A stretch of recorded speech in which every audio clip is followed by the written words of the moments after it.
Pete Hegseth is not getting enough flack for this, because this is a man, John, who for years on Fox News mocked liberals for safe spaces, for being snowflakes. And here he is at the Pentagon erecting a giant safe space for himself. I don't know if we should call him Safe Space Pete or Snowflake Pete. That's exactly what he's behaving like.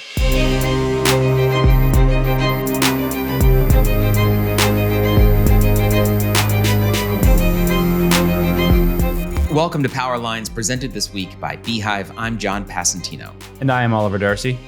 Today we're discussing Pete Hegseth's draconian rules for reporters at the Pentagon, the reaction from comedians who went to that controversial Saudi comedy festival. But first, Bari Weiss is officially taking the reins at CBS News. Oliver, it's good to be back. This week, David Ellison, the new Paramount owner, announced that they have acquired the Free Press. This is the Bari Weiss founded conservative Substack for $150 million. They installed Bari as the editor-in-chief of CBS News, which has raised a ton of questions as to what it is that she's going to be doing there. She made her initial foray, if you will, into CBS with a memo to staff outlining her core journalistic principles, including a commitment to journalism that holds both American political parties to equal scrutiny, end quote. And then she told her Free Press readers that we are now going to hold a different form of illiberalism emanating from our fringes. She said, on the one hand, an America loathing far left, and on the other, a history erasing far right. I think you and I were both wondering, well, who on the left exactly loathes America? This is also like a hell of a way to bring in your new editor-in-chief, whose job allegedly is to reestablish a center for the country, to moderate its news, to be a place where everyone can tune in and get their news and feel like they're getting a fair shake from both sides of the aisle.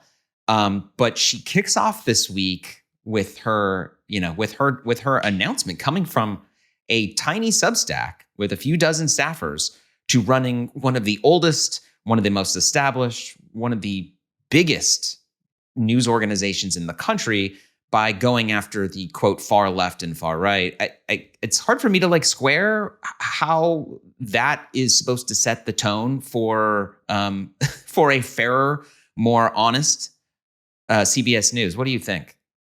Well, it kind of goes back to the strange moves that David Ellison has been making, which is that he said repeatedly he did not want to politicize the company, but he has put in a very polarizing figure as head of CBS News, one who already is attacking the far left as apparently hating America. I was actually really struck by that line and how it was accepted broadly by people without, doing a look over twice, because that's a really remarkable statement to make.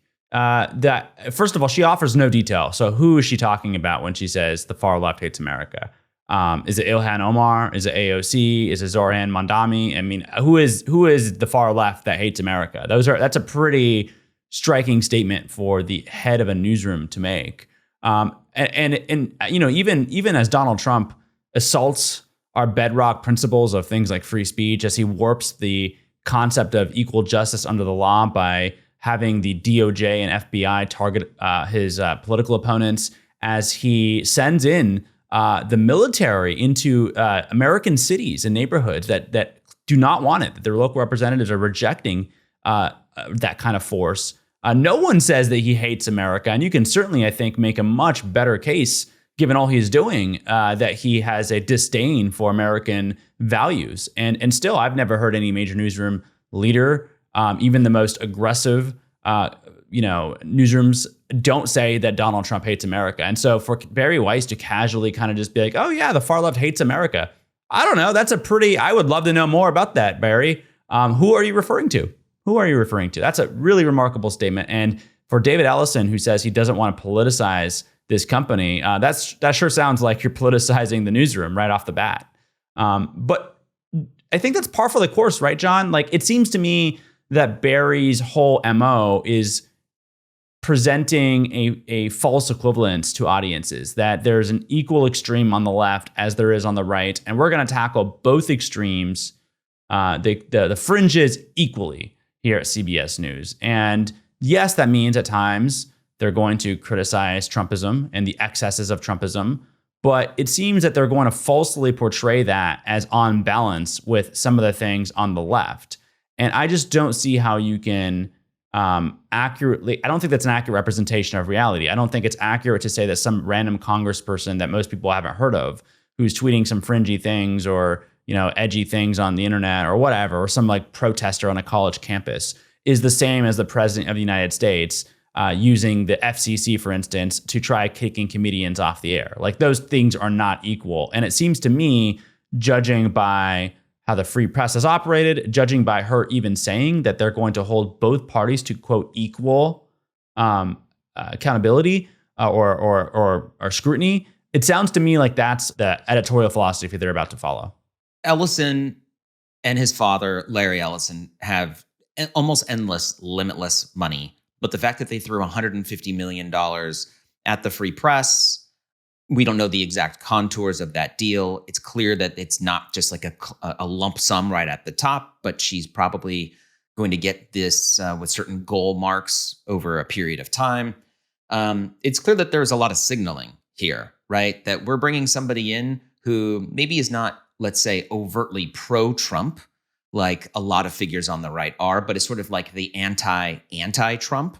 And so therefore, she sort of carves out this space where, yes, she is a conservative. Yes, she is in many ways staking out positions that align with Donald Trump and Republicans by going after supposed, enemies or positions on the left. Let's say, inflaming or hyperventilating about an issue that is sort of like coming from, like the farthest fringe or non-mainstreamed, I don't know, like by just basically making a mountain out of a molehill on some of these smaller issues. And I think that they're very good at that. And to me, this feels like a way to signal to this administration and maybe Larry Ellison's, I assume Larry Ellison's blessing here, right? It's effectively his money, that we're going to put conservative voices on our air, that they're going to get a fairer shake. There had been hand-wringing from previous Paramount leadership over its coverage of Israel. And we know Bari and the Free Press are just very pro-Israel in their coverage. That is like without question. If anything, that's like the one thing that you can really sort of pin them down on in their positioning.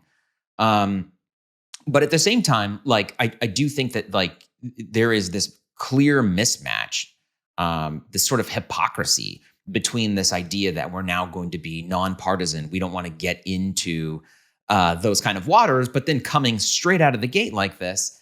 I also think the way that the staff is handling this is going to be something that's going to be really fascinating to watch. On Tuesday, she went into the editorial meetings, the 9 o'clock, spoke to the staff at CBS News, and then said, let's do the fucking news. I understand that was sort of met with some eye rolls and maybe some laughter, but she is there now. And I wonder how moving forward now she is going to function as an editor-in-chief for this, very large and very matrix news organization. Not only are they a domestic national news outlet, but they cover international news. They have local affiliates across the country. It's a big layered organization, and with a lot of very high-powered talent. She's going to have to deal with a whole bunch of things going into this. And I wonder how you think that the staff is now going to react to this.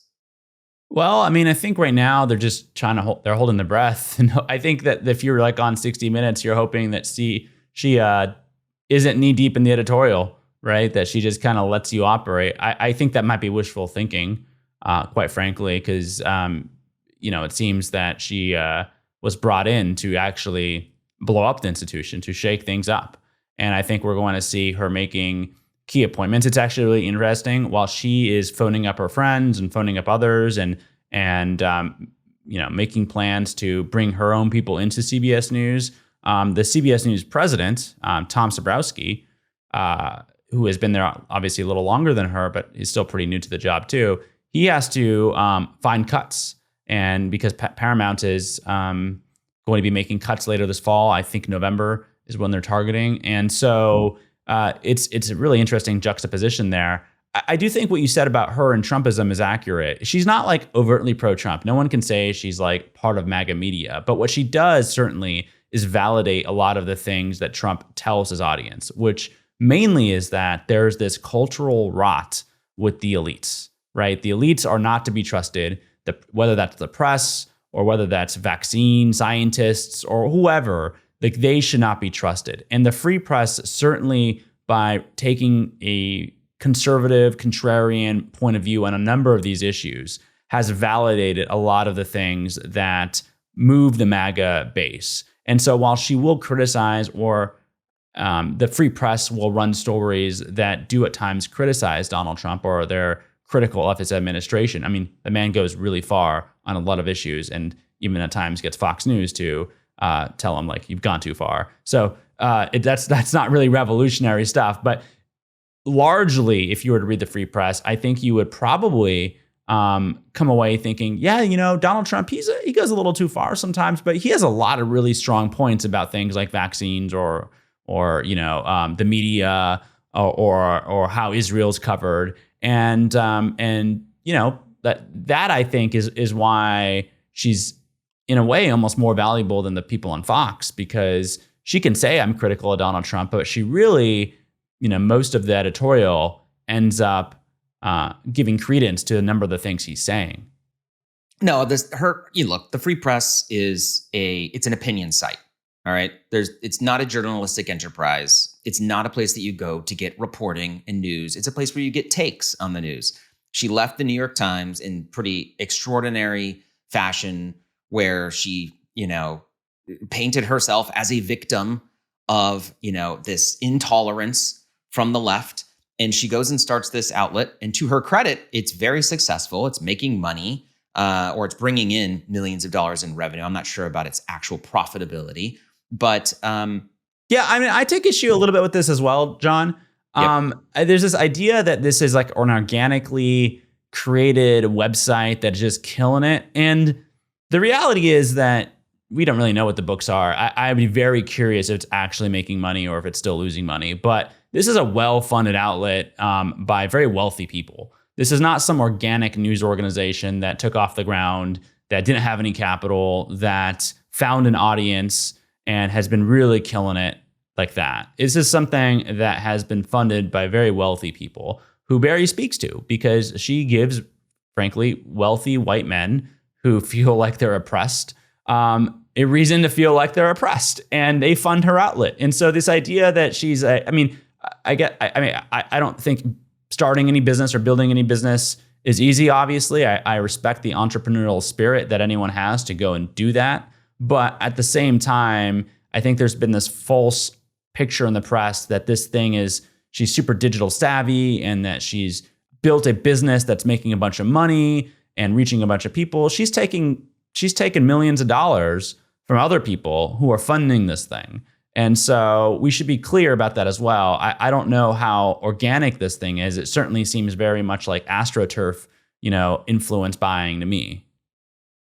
Yeah. So this week at Status, we talked to a number of reporters or staffers who had worked with her in the past at the Free Press. And a lot of them had some interesting words to say about her management style, the style of the workplace at the Free Press. And some of them who we spoke to did not have great words to say about how that had been going. They described a chaotic, very rushed, very last minute push to get, stories across the finish line or, maybe ideas on the page. And, some of them described a pretty, let's say, uncomfortable or difficult workplace environment And this is for an organization of a few dozen people at this point. And I think that does raise real questions as to now what her management ability is going to be like, with both high-powered talent and a staff who is not necessarily going to be thrilled to welcome her. They're not intentionally joining this conservative, anti-woke outlet. And so, you know what? I'm one of the faithful. I am so thrilled to be here. I can cast aside that this is a startup and that things are going to be a little challenging, a little hairy at times. I'm all in. Instead, she's coming into an established news organization like CBS, and they're looking at her and they're going to say, "What?" And now you want me to do what? I'm really curious how she functions as a manager now, and and how these very skeptical talent are going to contend with her. If I had to guess, reading the tea leaves here, I think that David Ellison and company don't really care if they lose some talent in the process, similar to how Jeff Bezos seems to not give one damn about the astonishing talent exodus that's happened at his paper under his new publisher, Will Lewis. I tend to think that it's really going to be something similar to that. And there will probably be backbiting. There will probably be damaging leaks. But at least for now, David Ellison unequivocally backs Bari Weiss, and she reports directly to him.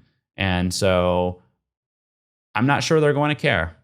Yeah. Look, my free press hot take here is that Bari is going to be editor-in-chief in name only. And Tom Chabrowski, who is the president of CBS, is going to be the one who's actually running the show here. I have a hard time thinking that. She is the editor-in-chief. It's very public that she is in control of the editorial, which means that anything that happens is going to be on her shoulders. She reports to David Ellison. Tom Chabrowski does not. If I had to guess, she is going to be leading the organization from an editorial perspective, while Tom Chabrowski makes sure that the operations work well, that the trains run on time. He understands how to do TV, so I'm sure there's a lot of work just technically and like managing egos and stuff like that. But I think editorially, she's going to be the one in charge. I mean, she is editor-in-chief, and I have a hard time thinking that she would allow something that she would view as a blemish on her own reputation to be aired on CBS News. So if they're running something, let's say, that's in her eyes anti-Israel, I don't think that's going to be something she'd be happy about, and she's going to want to change, because now everyone on X or Twitter or social media or whatever is going to say, Bari, you're the editor-in-chief. I really have a hard time thinking that she's not going to be involved here. I think that's why she. I think she will definitely be involved, and I think that she will definitely step in on these, let's say, these weighty issues around like how do we cover Israel. I don't foresee her, with her real lack of journalistic history, her lack of managerial history, in a real meaningful way, running the newsroom in the day-to-day like a traditional editor-in-chief does, that you would see it like the Washington Post or the Journal or any institution, right? I see her more as like, she is going to be making sure that tonally, that editorially, that the coverage is what the ownership wants. Hence the reason why she reports directly to Ellison. And then I think that Chabrowski and some of the other top staff there at CBS News, they're going to be the ones who are actually running the actual day-to-day. What is the news? A lot of the technical mechanics of just getting the news out. Most, like, let's be honest, most of the news that goes out on a daily basis is not something that's ultra controversial, right? Like, it's just here's literally what happened. There are obviously stories, though, like ones that cover the administration, let's say the ICE raids that are taking place across the country, the war in Gaza, where you could see where she would want to step in there and to put her stamp on that, right? To sort of ensure that it meets her centrist, if you will, standards. And where I'm really curious where that actually works out, though, is in a higher stakes, higher visibility space like 60 Minutes, which has been critical, which provide a really strong lens on the administration's activities, whether or not we'll see some of that toned down, or whether or not the staff there will go along with that. I mean, you could see they have like a really independent spirit to them on that show. And we've seen quite a bit of change and turnover there for that reason in recent months. And I'm curious if they're able to, how they will contend with her. Yeah, I think that's going to be interesting. I wonder how long Leslie Stahl and Scott Pelley will be there in particular, and whether they'll be, how she can even attempt to appeal to them. I think that remains to be seen. But I do think she will be directing a lot of the coverage, and I think that it would be hard to imagine that she wouldn't have suggestions on which stories should lead the evening news or be covered more or be on the air or on the website or whatever. And so I don't know. I think she'll act like a pretty, I think she's going to be more hands-on than people think. I think there's wishful thinking inside CBS News that she will be editor-in-chief in name only. I don't feel like that's going to be the case. I really don't. Well, we'll see. I'm very curious myself. Is she going to personally edit the stories, John? Probably not. No, but maybe on the big not. ones, maybe on the weighty ones, and that's all that really matters. Like you, typically newsrooms, like the editor-in-chief only weighs in on the big stories. Like there's a lot of stuff going on. They have deputy editors that take care of the other stuff, but the big issues that come to them that bubble up to the top, that's where they weigh in. And I have no doubts that Bari's not going to be shy about weighing in. I think she is in for a rude awakening, though, Oliver. Like, it's one thing to run a Substack where you're telling their audience a lot of what they want to hear. You have a pretense that you are a down the road independent outlet, but realistically, you're a conservative or conservative light outlet. It's very different to do that in a newsroom environment where you have a lot of things. And now she's going to be the face of this outlet. Yeah, but like anytime the right is pissed, they're gonna blame her for it. Yeah, she's at the top of the organization. So right, but she's going to get blamed every time now that there is something that goes out, and I don't think she's going to love that. There's no way that she's going to want to be responsible. Well, obviously, a 9-figure payout helps ease that pain just fine, but at the same time, I just don't know how long she's going to want to do that. And it's like with Elon when he took over Twitter and turned it into X. Every single time. No, I got to stop you. I think that she will relish an attack from Donald Trump because she can say, look, we're hard on Donald Trump. And they'll do the thing where they say, well, Bari's attacked by the left. She's attacked by the right. That means she must be doing a good thing. As if that is a good barometer for doing the right thing. I think Donald Trump attacking Bari Weiss will be the best thing for her. And I'm sure he will at some point because I'll publish something on 60 Minutes or whatever, and he'll lash out or whatever. But that does not mean that she's actually like an aggressive critic of Donald Trump. Because that is certainly how they will portray Trump it. Is going to go after Ellison, and then Ellison is going to be in this position that he doesn't want to be in, which is, oh boy, now we've poked the bear and we are friendly with the bear, and we need him to, let's say, approve our next deal with Warner Brothers Discovery.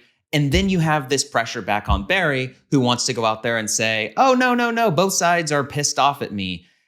Again, the connection to Trump, but it's going to run. There's already a playbook for this. It's going to run exactly like Murdoch's and Fox News. And Fox News, I think, probably enjoys when occasionally Donald Trump voices a discontent to their, for their coverage, because they can say like, we're not going to be deterred. And Rupert Murdoch is still being invited to fancy dinners, state dinners. And even though Donald Trump's suing him, it's a very weird dance. But I'm not convinced that that's going to really jeopardize the Ellison deals. And I actually think the best thing that will happen to Bari is the first time Donald Trump voices discontent, because they will use that in saying, look, all you critics said that we were going to be easy on Trump, and look, he's attacking us, and that means that we're not. And it's the same. It doesn't mean that you're clear-eyed. It doesn't mean that your coverage is strong in any particular way when it comes to covering the administration. It just means the president has thin skin, but it gets portrayed differently. Mark my words, John. We will see. I actually don't even know if this Bari era at CBS is for long. I give it a year and a half, but anything could happen. All right. When we come back, we're going to be discussing the new draconian rules that the Pete Hegseth-led Pentagon is trying to impose on reporters.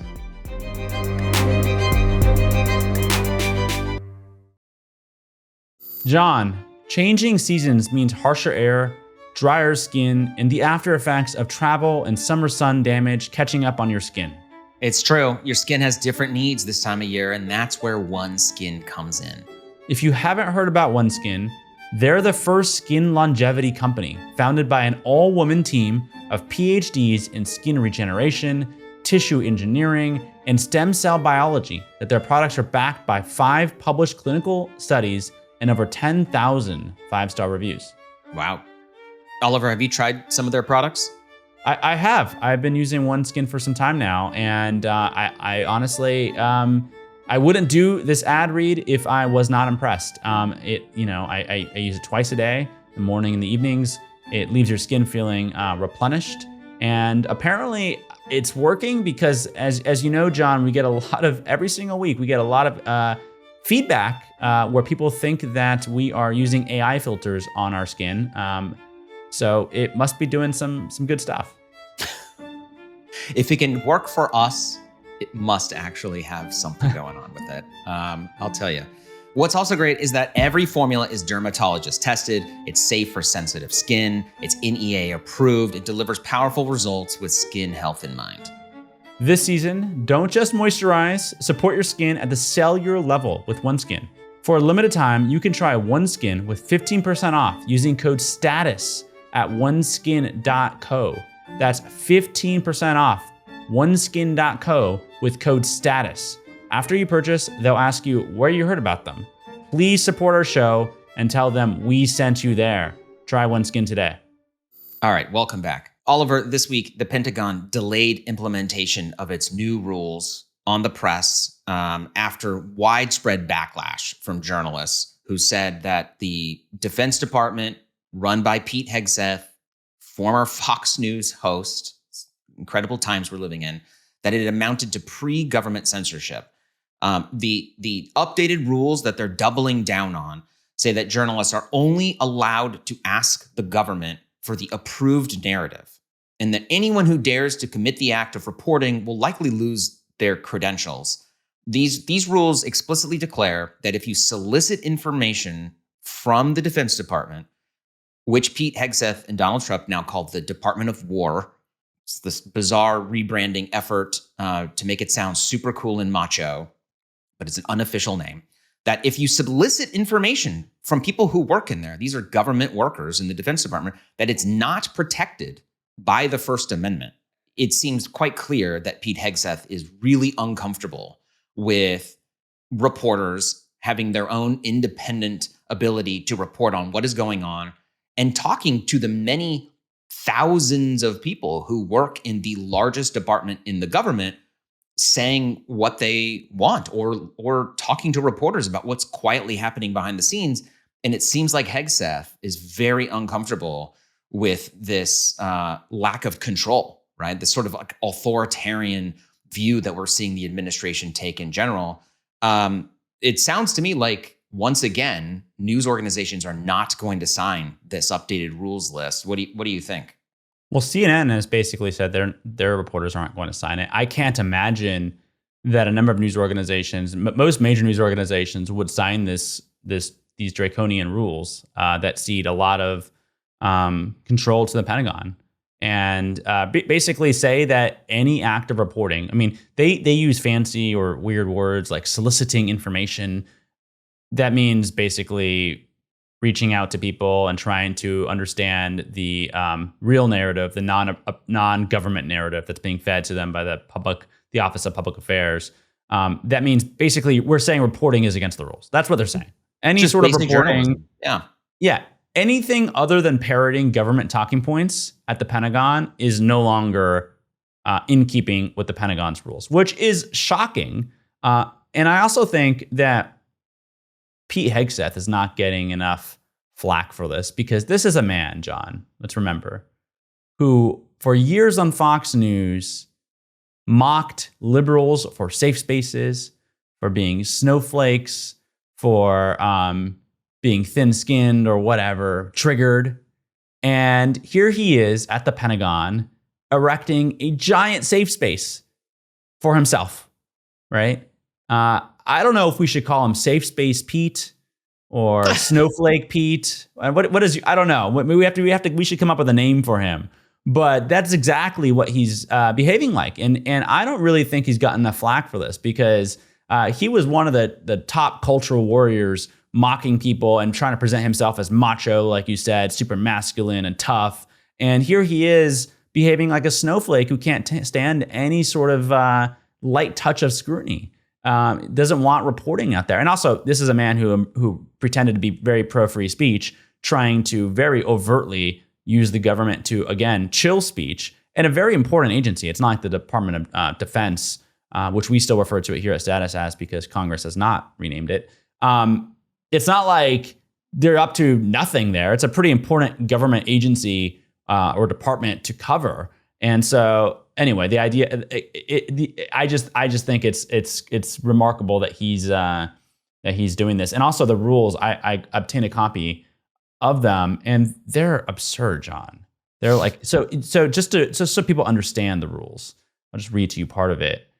It basically says, an advertisement or social media post by an individual journalist or media outlet that directly targets Department of Defense personnel to disclose non-public information without proper authorization would constitute a solicitation that could lead to them pulling their press pass. So if you post on social media as a journalist saying, if you have a tip about something, let me know, that now breaks the rules at the Pentagon. And they present that as possibly recklessly endangering American lives, which is wild. And it goes beyond this, John. News media now are not allowed to even use a cell phone camera to take pictures or even sketch something. If you see something in the Pentagon and you were to draw it afterward, that would break the rules. It says, it shall be unlawful to make any photograph, sketch, picture, drawing, map, or graphical representation of the Pentagon reservation without first obtaining permission. This is like wild stuff. Like this is nuts. It goes on. It says the use of cameras or any other visual recording devices on the Pentagon reservation is prohibited. And it even says in here, note that this prohibition applies to the use of apps on social media or on mobile devices that utilize the front-facing camera, such as FaceTime or the taking of selfies. So, I also think this, by the way, applies to the parking lot, because I'm pretty sure that's part of the Pentagon reservation. So if you're, taking any sort of photograph, you're FaceTiming someone, you can be banned now. They'll take away your badge. And so I don't know why any news organization would frankly agree to any of these rules, because it seems like the moment they agree to them, they're probably going to have their press pass taken away for daring to do any reporting. Yeah, I mean, I think it's quite clear what's going on here, that this is an attempt to squelch any kind of public understanding of dissent. It is an attempt by Pete Hegseth. Safe Space Pete, that's his name. And his top staff to create a safe space at the Pentagon where he can do whatever he wants without the public having any visibility into it. They want only a government-approved narrative that's out into the public. Just for a moment, rewind to when Pete Hegseth was on Fox News, sitting on the couch, yucking it up with Fox and Friends staff, and President Joe Biden put together something like this that would ban Fox News reporters or any reporters from being able to report on a pre-approved narrative by the Biden administration. And just imagine his response. Imagine Sean Hannity's, and even their journalists, right, who cover the Pentagon generally fairly. Let's be honest, like the Fox News Pentagon reporters are pretty good. And this is just a completely outrageous thing. This is an important line, though, I think, for news organizations to take a stand on, including those on the right. If you're willing to cede your independence, your ability to do reporting, what even is your job anymore? You just take a script from the government and just deliver it to the people? I mean, this is blatant authoritarianism at that point, right? You basically lost your ability. It's a North Korean style, the lady who comes on the air and reads the Kim Jong-un statement to the mass. I mean, we're getting there if that's what's going to happen here. So that's literally what they want. That's exactly what they want. They portrayed themselves for years, John, as free speech absolutists, but it turns out they're speech tyrants. That's how they behave. when they get in power, and it's a dangerous precedent to be set. So I also don't really think, to be quite honest, they have really much leverage here. Like, okay, so reporters can't be at the Pentagon.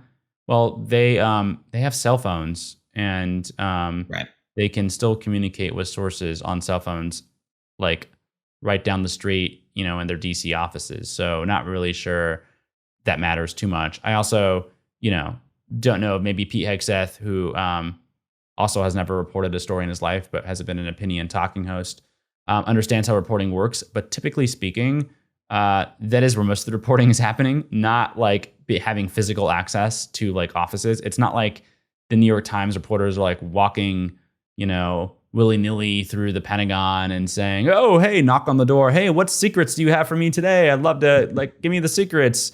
That's not how it works. Like, they have relationships, long-lasting relationships with people. And honestly, I think it probably benefits the Pentagon more to be interfacing with these reporters and trying to give them the government-approved narrative in person than to alienate them and say to, kick them out of the Pentagon. Because now, they don't have to take, I guess, the Pentagon calls, or they're not going to be in the building when the Pentagon does its briefings.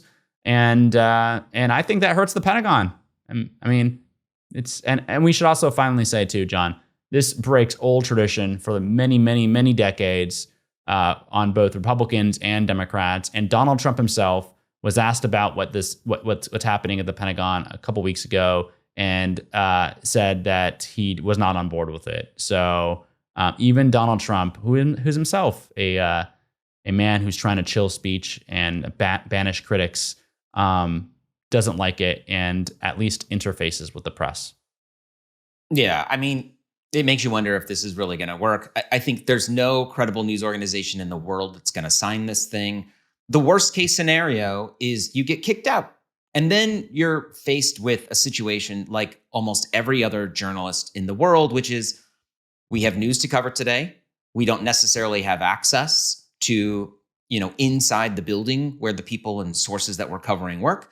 And we have to do the hard work, which is to try to, get reporting, go behind the scenes, reach out to people. This is what we do every day at Status. It's not a handout.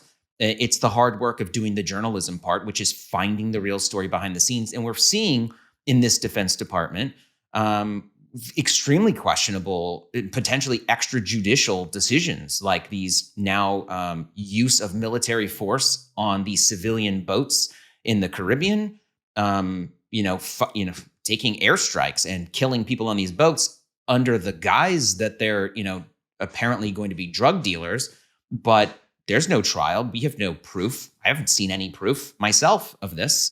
So intelligence can be wrong. And I think that very clearly we are seeing just what you described, a very safe space for the snowflakes who don't want any criticism, any questioning of their decision. And I expect no news organization is going to sign this, and it's going to be a standoff. And maybe not long from now, we're going to find out that everybody's being exiled.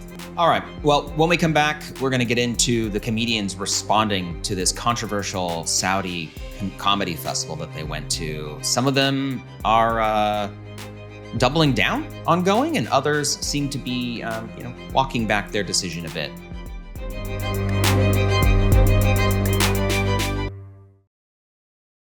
Let me steal a minute of your time to tell you about the platform I use to run Status. It's called Beehive, and I've got a special offer for readers coming up. But first, here's a little background on why Beehive was right for Status. When I started this newsletter, I needed a platform that could grow with us. Something powerful enough for serious publishers, but still simple enough to build without a large team of engineers or designers. That's exactly what we found with Beehive. It was built by the same team behind Morning Brew, so they understand what it takes to grow an audience and build a real business around your work. Since launching, two things have made a huge difference. First, our newsletter actually reaches people because the deliverability is outstanding. We know that if there are any issues, Beehive's team is there to help. Second, the paid subscription setup is incredibly easy. This is where you can charge for access to your newsletter. Beehive handles payments, subscriber management, all of it. That lets us stay focused on the journalism while the platform turns our work into a sustainable business. Whether you're an independent writer or running a larger publication, Beehive gives you everything in one place. A clean editor, a website for your publication, powerful growth tools like referrals and recommendations, and multiple ways to make money from day one. If you're thinking about starting a newsletter or switching platforms, Beehive is offering Status readers 30% off. That's 30% off, guys, for your first 3 months with code STATUS30. Visit beehive.com/status. That's BEEHIIV.com/status and start building your newsletter today. All right, and we're back. So Oliver, this week, the comedians who went to this controversial Saudi Arabia film festival in the capital, Riyadh, over there, some of them are reacting to the wave of backlash that we've seen over this decision. Look, a lot of people are upset here in the US that these comedians who are being paid handsomely. We've heard some really high numbers. I've heard like millions of dollars. They're being paid to go to this comedy festival. It's part of MBS's plan to turn Saudi Arabia from a very oil-centric country into one that embraces other areas of industry, softening its approach to things like speech. He got rid of the morality police that used to go around and harass people for not wearing proper garb. Look, they're going through some changes, but at the same time, this is the same Saudi Arabia that has been credibly accused of serious civil rights violations, human rights violations. We'd be remiss to not even mention the Jamal Khashoggi murder, just absolute brutality at the hands of the Saudis. This very government. Now we see comedians going over there, and some of them have now been reacting to this wave of backlash. Dave Chappelle, incredibly, who I have to say, I used to love the Chappelle Show, used his set there in Saudi Arabia to argue that it's, quote, easier to talk here than it is in America. Look, I get that being a comedian means you're going to say things that are, funny, tongue-in-cheek, controversial, but some of this is just complete nonsense, right? Bill Burr, the comedian, he's come back now from this, and he reacted saying he doesn't give an F what anybody thinks about his trip. He says, if it affects my career, I've been to LAX enough in my life. I'll sit home for a bit. And he blasted people for criticizing him, calling him sanctimonious, and then used the C word. It's literally too much for me to even say. But then we saw Aziz Ansari, who was grilled about this by Jimmy Kimmel, saying that he shared people's concerns and that he seemed to really take a position of understanding here. What do you make of this whole issue? Well, I don't know how you can go to a country that literally ordered the bone sawing of a journalist just a few years ago and claim that it is easier or that the free speech environment is better there than in the United States. Now, look, the United States is going through it itself with free speech. It's a lot of that's obviously in the news. This administration is trying to chill it, but that does not mean it's anywhere near where Saudi Arabia is, where Dave Chappelle cannot go on stage and criticize the royal family. He can't go on stage and mock Islam. He can't go on stage and say a number of things. And so it is ridiculous. It's absurd. It's false. It's embarrassing, quite frankly, for him to go on stage and then claim that it's easier to talk there freely than it is in the United States of America. I mean, I don't even know what was going through his head. Maybe, apparently not much. I don't know. I mean, that comment makes no sense.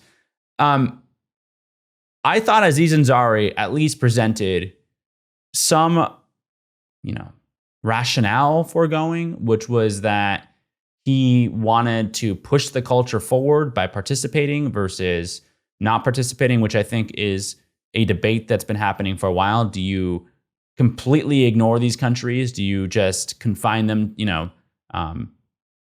boycott them and let them be on their own? Or do you try engaging and pushing them in the right direction, right? And can you actually push them toward toward free speech values by participating in something versus just turning the cold shoulder, and that's not going to move the needle either. I don't know if that's necessarily something that persuades me. Can't imagine a world where I would take any money from the Saudi government to go there. But at least he was saying he understands the criticism. He thinks it's valid. He's considering donating at least a portion of the fee that he earned from the Saudi government to like Reporters Without Borders or some sort of organization. Sounds like at least he has a good communications consultant who has maybe told him like, hey, Aziz, like that would be the right thing to do. You don't probably need all this money anyway.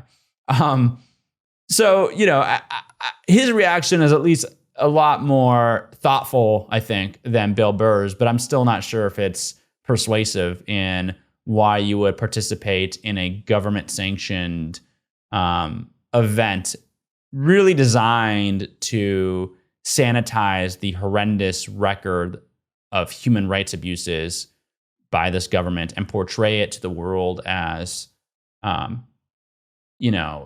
place, I guess, where free speech is welcome, when we know that's not the case. No, you make a really good point, Oliver. And look, I think let's be realistic. If they didn't go to this event, could they still not do their own comedy that would reach people in Saudi Arabia and these parts of the world? Look, I think Aziz has at least come to recognize that this was not the smartest idea. Like you said, saying that he will potentially donate money to Reporters Without Borders and Human Rights Watch. I think we're in the right place there. But he had said, there's people over there that don't agree with the stuff that the government is doing. And to ascribe the worst behavior of the government onto those people, that is not fair. Okay, I think I actually agree with that. He says, just like there's people in America that don't agree with the things that the government is doing. Sure, except who is putting on this event and who is paying you to go over and say that? Would Aziz not be able to say those very things from afar? Seems like there would be no reason not to. Could you still reach members of the Saudi public? Seems like you could. And it's not like he's going over there, or any of these comedians, and holding, let's say, a freedom of speech rally, right? Where they're there to speak about how comedians and members of the public or members of the press are, being silenced. It wasn't about that. It was to go and just, have a good time, laugh, bring some jokes, and also just overlook all. It was about this, John. Very realistic, right? And so, padding the. There's no way you get these comedians without padding their wallets. That's the entire reason they went. That's the reason, right? So, let's be real. And some of these comedians are being more forthcoming. They went for the money, but at the same time, I do think that if you're a comedian, your entire career is built on your freedom to speak. And as we saw with Jimmy Kimmel's show being taken off the air, with Stephen Colbert's show being canceled, and a lot of questions around this, comedians and funny guys are one of the first ones who get the boot when the authoritarian stamp on society comes down. And for these guys to go over there and to embrace that and look the other way on serious issues, and then point the finger back at America as being a place where you have less freedoms, sure, we're in a troubled time right now, 100%. But the idea that I'm going to go over here because now I can speak it's complete bullshit. Come on.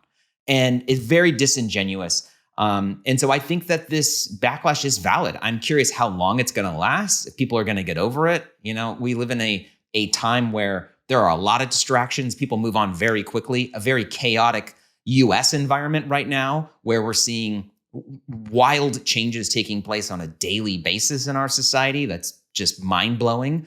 But at the same time, I do think this really stains their reputation. And even if they want to hold the mantle of, I'm for the people, I'm going there because they are good people. Sure, the Saudi people, no problem, right? This is a very different situation with the government, but that's who's paying you. So I agree with you, Oliver. I think that this is very troubling. And I'm curious where it goes next. And if we continue to see this wave of, criticism over whether or not we see some more contrition around it. Yeah, I agree. And I think that it will blow over, but I also think that, personally, for instance, I'll have a hard time looking at Aziz Ansari now and not thinking this is the guy who went to Saudi Arabia and took a lot of money, or Pete Davidson, or any number of the comedians, Kevin Hart. I mean, I think that they will carry this with them for a while, and people, it might not be the forefront of the conversation, but I think when people see them, they will know that these people apparently are short on ethics, to say the least. Yeah, I agree with you. And all also, right. Wait, sir, just before we end there, this idea too, like you said, that there's nothing like wrong with the people. The people aren't. Who has said that the people are bad people? Like, I don't understand this defense. Like, well, the people, I want to go for them. Like everyone thinks that these are oppressed people. That's the whole issue, that they're oppressed by the government. But you're going, like you said, on behalf of the government that is oppressing the people. So if you are standing with the people, you don't link arms with the government that is actually the ones abusing the people. You link arms with the people, and there are ways to do that other than going there and taking a check where you're limited in what you can say. You can't even criticize the government that it's actually the oppressor in this case. So it's not a good look. Bottom line, this is not a good look. Guys, if you're out there listening to this show, do a Netflix special, do an HBO special. There's a million venues across this very big country who would love to have you. Do a tour. Go to Western Europe. Go to Japan. There's a lot of great places where you can still do these kinds of shows. By the way, too, Dave Chappelle, if you think that free speech is endangered in America right now, or maybe speak up a little louder about the person trying to boot comedians off of the air.